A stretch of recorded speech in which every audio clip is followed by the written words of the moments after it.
함께 읽은 이제 욥기서 5장에 있는 이 말씀을 통해서 하나님께서 주시는 은혜를 우리가 함께 나누기를 원합니다. 이 욥기서 5장에는 욥기서 4장과 이렇게 연결되어져서 욥의 친구인 엘리바스가 책망하고 권면하는 그런 말씀들이 기록이 되어 있습니다. 그래서 엘리바스는 이제 4장과 5장에 걸쳐서 전체를 얘기하게 되는 겁니다. 주로 욥기서 4장에서는 엘리바스가 이 욥을 정죄했다면 오늘 욥기서 5장에는 권면을 하게 되는 권면의 말씀이 기록이 되어 있습니다.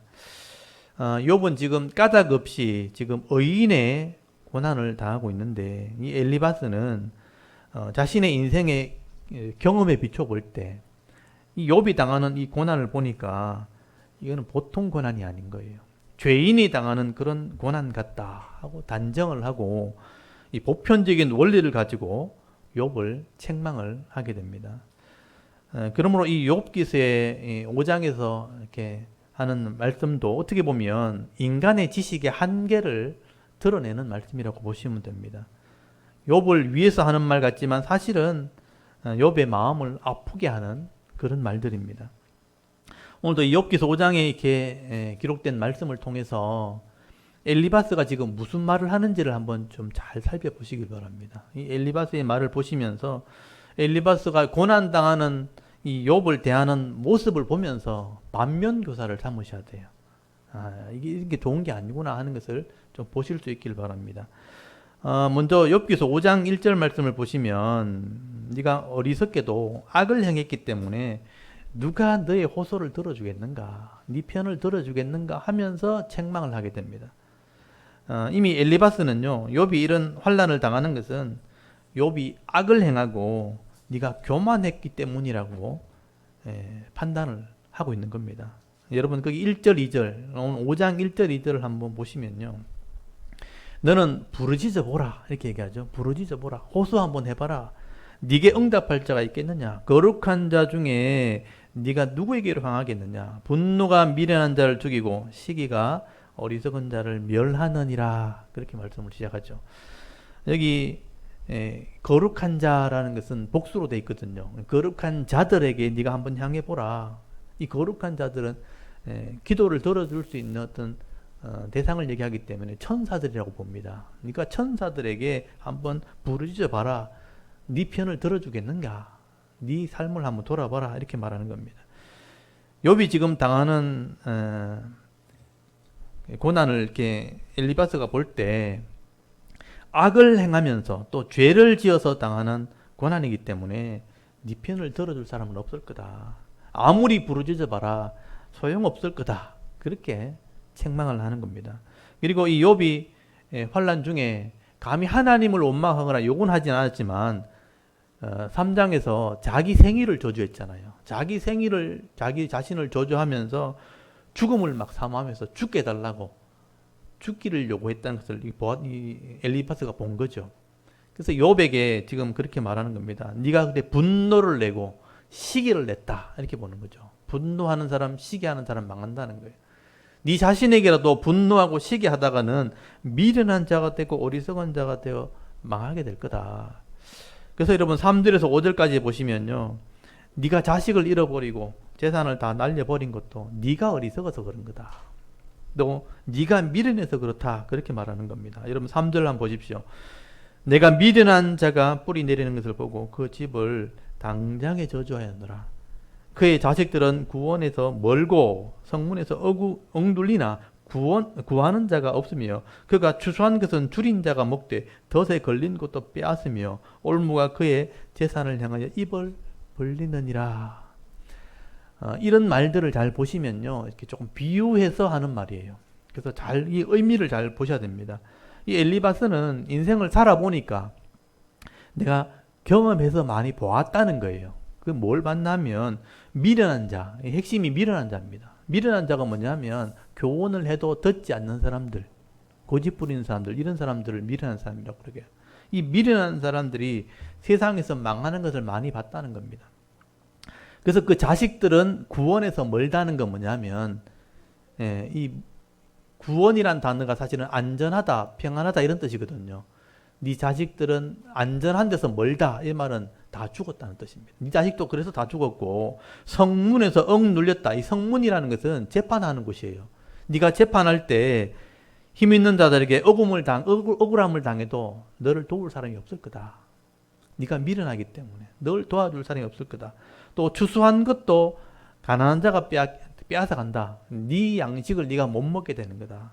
덫에 걸린 것, 이 덫에 걸렸던 것은 가시나무. 그러니까 가시나무에서 겨우 얻은 것, 겨우 남은 것도 빼앗기게 될 거다. 그리고 올무라고 돼 있지만 사실은 강도, 이거는 강한 자에게 빼앗긴 뜻인 거야. 네가 올무에 걸려서 올무가 입을 벌리고 있다는 것은 네가 올무에 걸려서 네 가진 것도 다 빼앗기게 될 것이다. 그래서 네가 재앙을 당한 것이다 라고 말하는 겁니다. 이렇게 미련하게 고집부리다가 결국은 네가 사람들에게도 외면당하고 왕따당하고 다 빼앗기고 망하는 거다. 그게 미련한 자다. 근데 바로 네가 바로 그 짝이다 이 말이에요. 네가 미련한 자 같다. 네가 잘난 척하고 의롭다고 잘난 척하고 하나님 잘 섬긴다고 정직하다고 착하다고 막 다른 사람 말 안 듣고 고집 부리다가 미련하게 됐다는 겁니다. 그래서 네가 이렇게 망한 거 아니냐 하고 책망을 하는 거예요. 여러분 6절에 보시면요. 이게 이제 오늘 엘리바스의 핵심 말이에요. 재난은 티끌에서 일어나는 것이 아니며 고생은 흙에서 나는 것이 아니니라. 이유 없는 재난은 없다는 뜻이에요. 이 재난이라는 것은 이 티끌, 먼지, 맨 땅에서 그냥 나오는 게 아니다. 그리고 인생의 고생이라는 것도 흙에서 그냥 풀이 저절로 나듯이 그냥 저절로 생기는 것이 아니라는 것입니다. 이 재난이나 인생의 환난은 죄 때문에 오는 것이다. 그렇게 말하는 것입니다. 여러분 욥기서 4장 8절에서 엘리바스가 그런 말을 했죠. 악을 밭갈고 독을 뿌렸기 때문에 네가 이런 재난과 고난을 거두게 된 것이라. 원인 없는 결과는 없다는 거예요. 그래서 욥에게 지금 엘리바스가 하는 말의 핵심이 뭐냐면요. 인과응보입니다. 인과응보의 원리를 따라서 책망을 하는 거죠. 고난의 이 재난의 결과를 딱 보니까 네가 죄의 원인이 있구나. 죄라는 원인이 네게 있다. 그렇게 보고 있는 것이죠. 그래서 이 엘리바스는요. 이 자기 경험을 가지고 욥에게 두 가지 권면을 하게 돼요. 오늘 이제 두 가지 권면을 하게 되는 거예요. 첫 번째가 8절에 나오는 말씀이에요. 나라면 하나님을 찾겠고 내 일을 하나님께 의탁하리라. 이것이 첫 번째 권면입니다. 나라면 하나님한테 가겠다.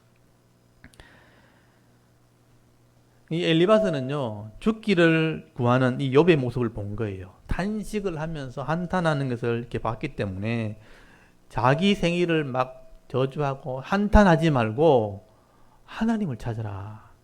하나님께 이 문제를 의탁해라. 맡겨라. 그렇게 권면을 하는 것입니다. 그러면서 이 엘리바스는요. 자기가 알고 있는 하나님이 얼마나 대단한 분인가를 소개하게 되는 거예요. 여러분 9절부터 한번 보십시오. 욥기서 5장 9절에 보면 엘리바스가 자기가 아는 하나님을 소개하는 겁니다. 하나님은 헤아릴 수 없이 큰 일을 행하시며 기이한 일을 셀 수 없이 행하시나니 비를 땅에 내리시고 물을 밭에 보내시며 낮은 자를 높이 드시고 애곡한 자를 일으키사 구원에 이르게 하시느니라. 이 엘리바스의 말이 틀린 것은 하나도 없어요. 하나님을 소개하고 있습니다. 하나님이 얼마나 대단한 분이신데 하나님이 얼마나 큰 일을 행하시고 얼마나 셀 수 없이 이 땅을 잘 다스리고 계시는데 낮은 자를 높이시고 애곡하는 자, 애곡하는 것은 회개하는 자를 말해요. 회개하는 자를 구원하시는 분이 하나님이시다. 이렇게 소개하는 겁니다. 하나님이 전능하신 분이기 때문에 우리가 헤아릴 수 없는 놀라운 일들을 하나님이 하시는 분이기 때문에 이 땅의 모든 사람들에게 공평과 은혜를 베푸시는 하나님이라. 여러분 이걸 일반 은총이라고 그래요. 하나님이 다 다스리시는 일반 은총을 지금 소개하는 겁니다. 그러니까 네가 그 하나님을 좀 찾아라. 그렇게 말하는 거죠. 그리고 그 하나님께 애곡하면, 그러니까 울면, 회개하면 하나님이 너를 도와줄 거다. 그리고 여러분 12절부터 16절까지 보시면요. 하나님이 이 악한 자를 심판하시는 공의 하나님이라는 것을 소개합니다. 아까는 일반 은총을 소개했다면 이제는 심판하시는 하나님, 공의 하나님을 소개하는 거예요.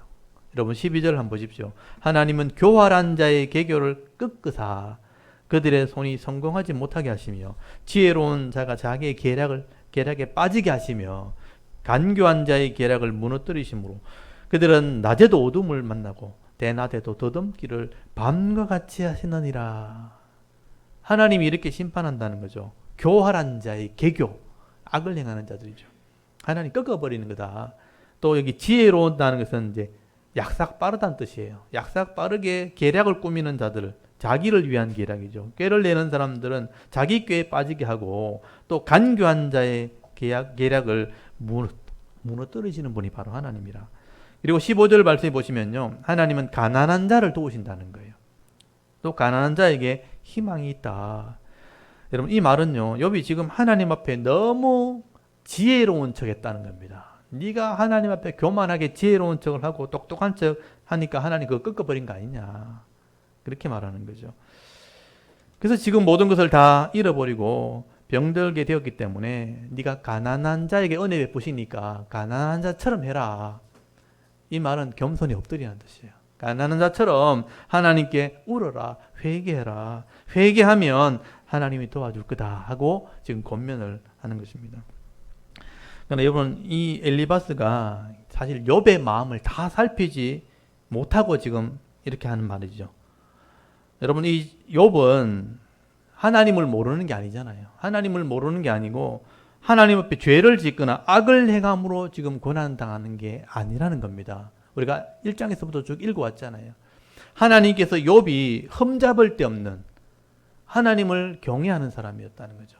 욥이 믿음 있는 사람이고 의인이었기 때문에 이런 의인이 어떤 고난이 와도 견뎌낸다. 진짜 의인의 믿음이 어떤 것인가 보여주려고 사탄에게 잠깐 맡긴 거잖아요. 진짜 의인이 믿음을 보여주려고 사탄에게 잠깐 시험을 당하게 한 겁니다. 근데 엘리바스는 그런 부분은 살피지 않은 거죠. 하나님의 뜻을 살피지 않은 거예요. 그래서 자기의 경험에 비추어서 욥을 바라보게 있는 거죠. 자기의 눈, 자기의 안경으로만 욥을 바라본 겁니다. 그래서 욥의 믿음을 살피지 않고 겉으로 드러난 욥의 재난, 이 병들어 있는 이 모습만 바라보면서 네가 죄를 지어서 그런 거 아니냐라고 단적으로 보고 있는 겁니다. 그러니 빨리 하나님을 좀 찾아라, 하나님께 맡겨라, 회개해라, 그렇게 다그치고 있는 것이죠.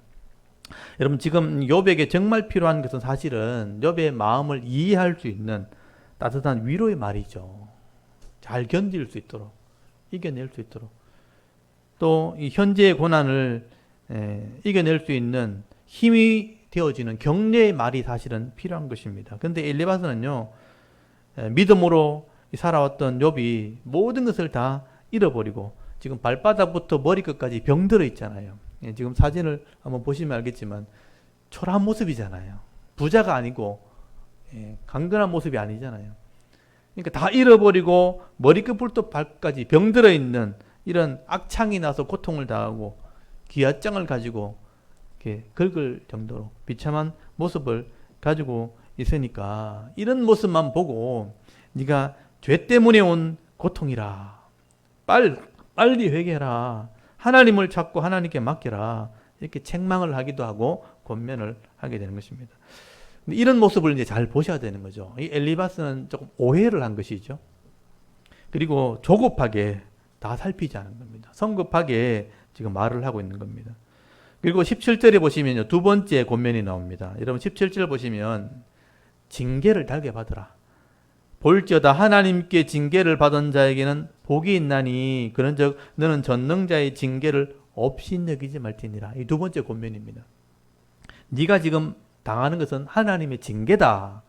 징계는 벌을 이제 전제하고 있는 거죠. 징계를 받고 있는 거다. 지금 엘리바스는 욥이 당하는 이런 고난을 하나님의 징계라고 이해를 한 겁니다. 그래서 하나님의 징계라면 달게 받아야지, 달게 받아야 된다는 권면을 하게 되죠. 그러면서 이 엘리바스가 하나님의 은총에 대해서 또 소개를 합니다. 이 징계를 잘 믿음으로 받으면 이런 복이 있을 텐데 하면서 18절부터 한번 보십시오. 하나님은 아프게 하시다가 싸매시며 상하게 하시다가 그의 손으로 고치시나니 6가지 환난에서 너를 구원하시며 7가지 환난에라도 그 재앙이 네게 미치지 않게 하시며 기근 때의 죽음에서 전쟁 때의 칼에서 위협에서 너를 구원하실 터인즉 네가 혀의 채찍이 뭐냐면 사람들이 비난하는 소리를 말해요. 채찍처럼 말하는 비난하는 소리를 피하여 숨을 수가 있고 멸망이 올 때도 두려워하지 아니할 것이라 하면서 권면을 하게 됩니다. 이렇게 하나님께서는 때로는 우리가 잘못됐을 때 때리신다는 거예요.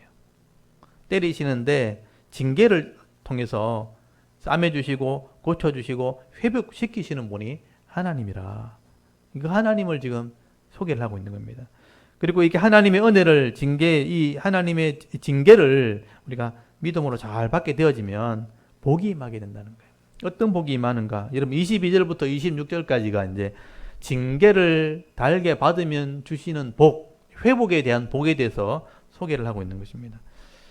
들어보면 다 맞는 말이에요. 네. 회복에 대한 복을 주시는데 어떤 복을 주시는가? 여러분 23절부터 이것도 이제 비유로 설명하는 것이죠. 덜에 있는 돌과 언약을 맺고, 덜에 있는 들판에 돌과 언약을 한다는 것은 화친을 맺는다.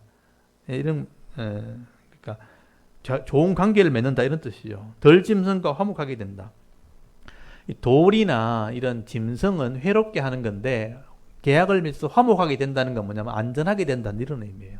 덜에 나가도 잘 되고 안전하게 되는 그런 복을 받게 된다 이런 의미죠. 24절에 보면요. 장막이 편안하고 짐승을 잃어버리지 않게 된다. 그러니까 자기 기업이 복을 받게 된다는 거죠. 하나님의 징계를 달게 받으면 내 기업이 복을 받게 될 거라. 25절 26절에 보면 자녀들이 번성하게 되고 장수하는 복을 받게 될 것이라 하고 권면을 하게 됩니다. 가정에도 복이 되고 건강의 복을 받게 된다. 이렇게 엘리바스는요, 자신의 지식 또는 자신의 경험을 통해서 하나님께서 징계하실 때 그것을 잘 견디면, 믿음으로 받으면 이런 복이 있다. 그래서 하나님은 복을 주시려고 지금 징계하는 거다. 그렇게 권면을 하는 것입니다. 징계를 달게 받으면 이런 모든 것도 회복될 거다.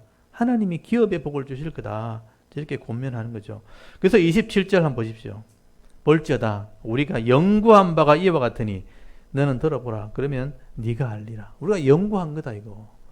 욥의 친구들이 여기 우리가라는 표현을 쓴 거 보면 친구들이 같이 이제 의논한 거죠. 친구가 이 욥의 고난을 보면서 어떻게 하면 될까? 어떻게 하면 욥이 회복될 수 있을까? 자기 나름대로는 연구해 보니까 네가 고난 당하는 것은 죄 때문이니까 빨리 회개하고 징계니까 달게 받아라. 그러면 하나님께서 이렇게 회복시켜 줄 거다. 우리가 내린 결론이다. 경청하면 네가 깨닫게 될 것이라 이렇게 권면하게 되죠. 그러나 여러분 이 엘리바스의 이 책망과 권면은 욥이 지금 당하는 고난과 지금 맞지 않는 거죠. 말은 다 맞는 말이지만 적용이 잘못된 거예요. 적용이 잘못됐다고 볼 수 있습니다. 왜냐하면 욥이 당하는 고난은 죄로 인한 징계가 아니라는 것입니다. 이 엘리바스는 지금 이 죄인의 고난과 의인의 축복, 죄인은 당연히 고난받고 의인은 당연히 복받는다. 이런 원리를 가지고 일반적인 원리를 가지고 욥을 지금 판단하게 되는 겁니다. 이 원리는 분명히 있지만 여러분 이 원리대로 세상이 돌아가지는 않잖아요. 여러분 죄인이면 무조건 당연히 고난받아야 되는 거고 의인이면 당연히 그냥 복을 받는 게 당연하다. 원리는 맞죠. 그렇지만 세상은 그렇지 않습니다. 이 원리대로만 아마 세상이 돌아간다고 한다면 여러분은 다 복을 받아야 맞는 거예요. 성도들이니까. 믿음으로 사니까. 성도들은 다 잘 돼야 맞는 거고 불신자들, 예수 안 믿는 사람들, 이런 사람들은 다 안 돼야 맞는 거죠. 이 원리대로 한다면. 근데 세상은 왜 그렇게 안 될까요? 여러분, 이 세상 자체가 죄악이 가득한 땅이기 때문에 그래요. 여기가 천국이라면 이게 맞겠죠. 여기가 하나님의 나라가 온전히 이루어졌고 여기가 천국이라면 의로운 자가 당연히 복을 받고 또 악을 행하는 자는 당연히 지옥에서 고통을 받는 게 당연한 거예요. 근데 세상은 그렇지 않다는 겁니다. 세상은 이미 죄악이 가득한 땅이라는 거죠. 그래서 여러분 사람도 타락했고 그러니까 아담 이후에 범죄한 이후에 모든 사람이 죄 아래 들어간 거예요. 타락한 거죠. 그러니까 결핍을 가지게 됐다는 거죠. 이 땅의 모든 자연도 타락한 겁니다. 그래서 지금 태풍이 일어나고 나무에 가시가 나오는 것도 사실은 죄악 때문에 온 결과예요. 그래서 죄악의 땅이라는 것을 기억하셔야 됩니다. 그리고 이 땅에는 악한 영들이 다스리는 땅입니다. 종말이 될 때까지는 진짜 믿음 있는 자를 가려내기 위해서 하나님이 죄악을 허용하신 땅이에요. 그래서 이 사탄이 임금이 되어 있는 땅입니다. 영적인 존재가 이 땅을 다스리고 있죠. 그래서 의인들이 고난을 당하기도 하고요. 또는 악한 자들이 더 평안하기도 하고 더 잘 사는 것처럼 보여지는 땅이 바로 이 땅이라는 것을 여러분 기억해야 되는 겁니다. 여러분 때로는 악한 자들이 권력을 가진 나라가 되면요. 악한 사람이 잘 먹고 잘 삽니다. 분명히 악한데 악한 자가 권력을 딱 가지고 있으면요. 그 사람들이 잘 되게 돼 있어요. 그리고 의로운 사람이 권력을 가졌다 할지라도 의로운 사람은 공의로 법대로 하거든요. 근데 법을 개의치 않는 무법한 자, 이 법을 존중히 여기지 않는 악한 자가 밑에 있으면요. 의인이 고난을 당합니다. 법대로 한 사람이 더 고통을 당하는 땅이 되어버리는 거예요. 왜냐하면 죄악이 이 땅에 있기 때문에. 그래서 이 땅은 죄악을 가진 사람도 평안한 것처럼 보이는 땅이라는 것을 여러분 기억해 하셔야 되죠.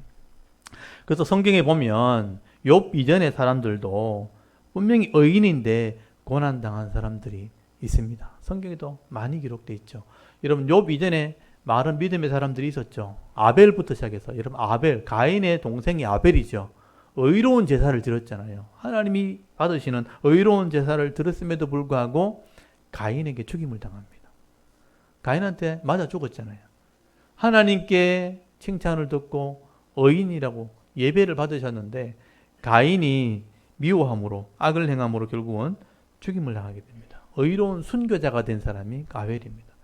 여러분 노아 때만 해도 노아가 당대 의인이었고 하나님과 동행하는 사람이었어요. 욥처럼 당대 의인이었던 이 노아도 사람들에게 조롱을 당했습니다.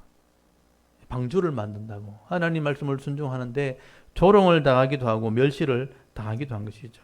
여러분 예수님도 의인이었고 사도 바울도 의로운 삶을 살았습니다. 하나님 말씀대로 순종하며 사셨지만 죄 없이 십자가에 죽으셨잖아요.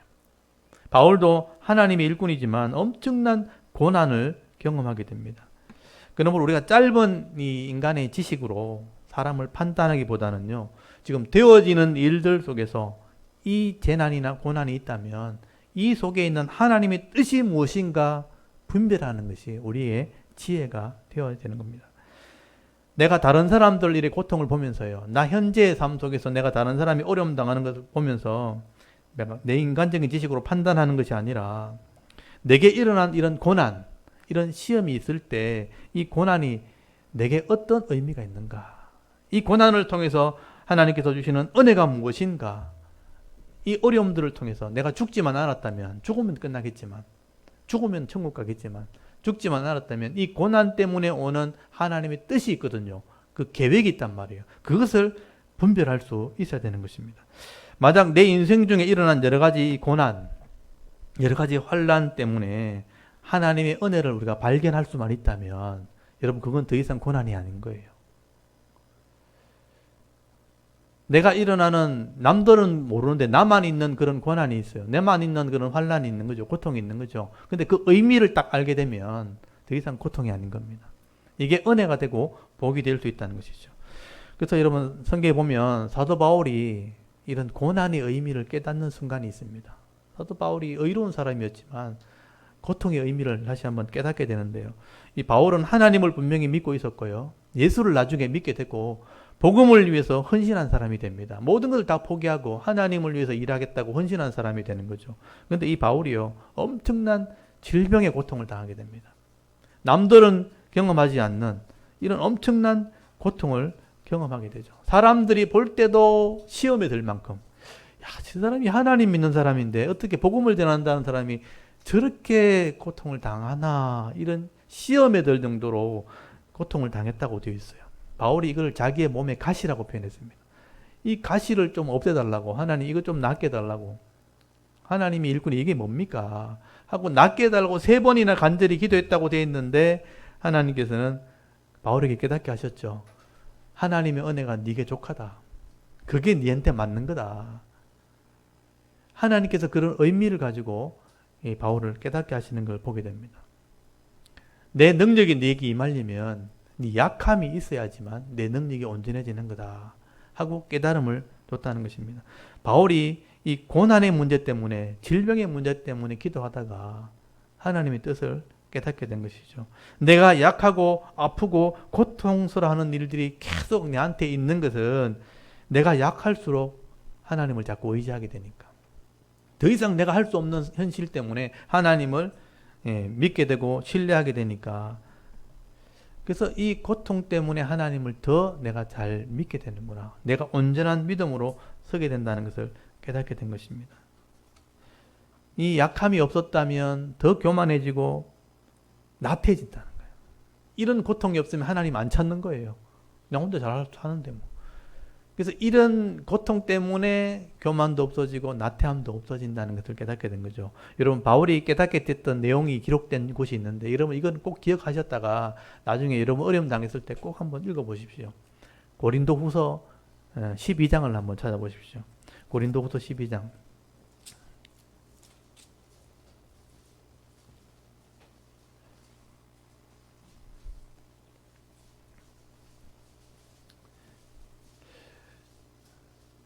성경에 나오는 믿음의 사람들에게는 이게 다 있습니다. 모세도 그랬고 다윗도 그랬고 많이 있지만 이 바울의 이 고백이 마음에 많이 공감이 돼요. 여러분 고린도후서 12장 여기 299페이지 보면 여기 8절에서부터 10절까지를 한번 읽어보겠습니다. 바울이 기도하면서 깨달았던 것이죠. 8절에서 10절까지만 한번 읽어볼까요? 8절부터 읽겠습니다. 시작. 이것이 내게서 떠나가게 하기 위하여 내가 3번 주께 간구하였더니 나에게 이르시기를 내 은혜가 네게 족하도다. 이는 내 능력이 약한 데서 온전하여짐이라 하신지라. 그러므로 도리어 크게 기뻐함으로 나의 여러 약한 것들에 대하여 자랑하리니 이는 그리스도의 능력이 내게 머물게 하려 함이라. 그러므로 내가 그리스도를 위하여 약한 것들과 능욕과 궁핍과 박해와 곤고를 기뻐하노니 이는 내가 약한 그때의 강함이라. 아멘. 바울이 지금 신앙생활 한 중에 깨닫게 된 것이죠. 바울은 얼마나 고통스러웠으면 이걸 사탄의 가시라고 거기 7절에 나와요. 너무 자만하지 않게 하시고 내게 육체의 가시고 사탄의 가시를 사탄이 나를 괴롭히는 그런 고통이었다. 가시가 나를 찌른다는 거죠. 이걸 좀 없애달라고 3번이나 간절히 구했다는 거죠. 한 번만에 3번 구한 게 아니고 또 시간을 두고 여러 번 구했겠죠. 이걸 좀 하나님 해결해달라고 구했는데 하나님께서 은혜가 족하다는 거죠. 이게 네게 필요하다는 겁니다. 내 능력이 약한 데서 온전해지는구나. 하나님께서 그렇게 나를 이끌어 가신다는 것을 사도 바울이 깨닫게 된 것입니다. 여러분 이건 쉬운 게 아니에요. 여러분 갑자기 어려운 일 생겨보십시오. 이게 내게 필요해서 생겼다 이렇게 생각하는 사람은 거의 없습니다. 왜 나한테 이렇게 왜 나만 이렇게 되는 거죠. 나만 고통당하는 것이라면 그런 생각을 하게 되는 것입니다. 이게 하나님의 은혜라는 것이죠. 그래서 바울이 이것을 깨닫고 난 뒤부터는 고통이 올 때마다 감사하게 됐다는 거잖아요. 그래서 약함을 자랑했다고 돼 있잖아요. 그래서 여기 보면 병뿐만 아니고 10절에 보시면 내 약한 것들, 능욕은 뭐냐면 요거도 먹는 거예요. 사람들이 요거도 먹는 거. 궁핍은 가난한 겁니다. 가난한 거. 박해, 예수 믿는 것 때문에 막 핍박하는 거예요. 그 다음에 곤고, 힘든 거, 마음이 고통스러운 거, 막 힘든 거. 이런 것들이 막 왔다는 겁니다. 근데 그걸 올 때마다 기뻐했다는 표현이 나오잖아요. 이건 상상도 안 되는 그런 말. 세상 사람 같으면 상상도 할 수 없는 말이죠. 병이 올 때, 욕고등 올 때, 고통당할 때, 어려움이 닥쳤을 때 기쁘게 되었다. 이게 상상이 안 되죠. 근데 이 고통의 의미를 깨닫게 되어지면 이런 기쁨이 생긴다는 것입니다. 하나님께서는 이런 내 약점이나 내 부족한 것이 있을 때 이것 때문에 하나님을 더 찾게 만들고 또 하나님을 더 의지하는 강한 믿음을 가지는 그런 성품을 주신 거죠. 그것 때문에 바울은 더 강하게 됐다. 어떻게 보면 하나님이 고통을 통해서 나를 붙들었다고 보는 겁니다. 그래서 그 믿음으로 이겼다는 거죠. 그래서 이런 모습들이 고난을 이해하는 방법 중에 하나죠. 바울이 깨달았던 것입니다. 제가 볼 때는 모든 성도에게도 다 이런 아픔이 있는 거예요. 모든 사람들에게는 예, 모든 성도뿐만 아니라 사람들에게도 불신자들에게도 있지만 믿음으로 보지 않기 때문이죠. 성도에게도 이런 아픔이 있고 이런 약점들이 다 있다는 것입니다. 여러분 옆에 보면 다 멀쩡하잖아요. 다 멀쩡하고 겉으로는 다 아무 일 없는 것 같은데 사실은 내 속에 다 그런 문제가 다 있어요. 몸에 병이 있는 사람도 있고 몸에 불편함이 있는 사람, 이것만 내가 없으면 다 좋겠는데 이런 게 있죠. 다 있습니다. 저도 있습니다. 여러분은 표시 안 나지만 이것만 없으면 내가 참 좋겠는데 근데 그게 안 없어져요. 얼굴에도 있죠. 얼굴에도 요거 하나만 고치면 견적 한번 내려가 볼까 뭐 요것만 딱 하면 내가 완벽해지겠는데 근데 그렇지 않습니다. 없어지지 않습니다. 고쳐지지 않습니다. 몸에 이런 고통이 있는 사람도 있고 우리 뗄 수 없는 가족들 중에 이런 고통이 있는 사람도 있어요. 공동체 가운데 우리 가족들이 이 문제만 해결되면 좋겠는데 안 없어집니다. 그게.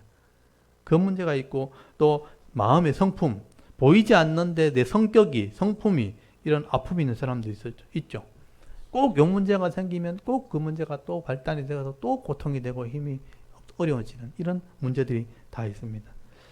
그래서 여러분 이 땅에 있는 모든 사람들은 완벽하거나 온전한 사람은 아무도 없다는 것이죠. 나름대로 다 아픔이 있고 고통이 있는 것입니다. 이런 고통과 아픔 때문에 겸손해지는 거죠. 신앙이 없으면 이것 때문에 좌절하고 아니면 성격이 난폭해지겠지만 진짜 믿음 있는 사람들은 그것 때문에 겸손해지는 거예요. 그것 때문에 하나님을 의지하게 되고 또 엎드리게 되고 하나님을 온전히 의지하게 되는 것입니다. 이게 우리의 믿음이 있는 것이죠. 만약 이런 아픔과 고통이 만약에 없다면 우리는 한없이 교만해질 겁니다. 잘난 척 할 겁니다.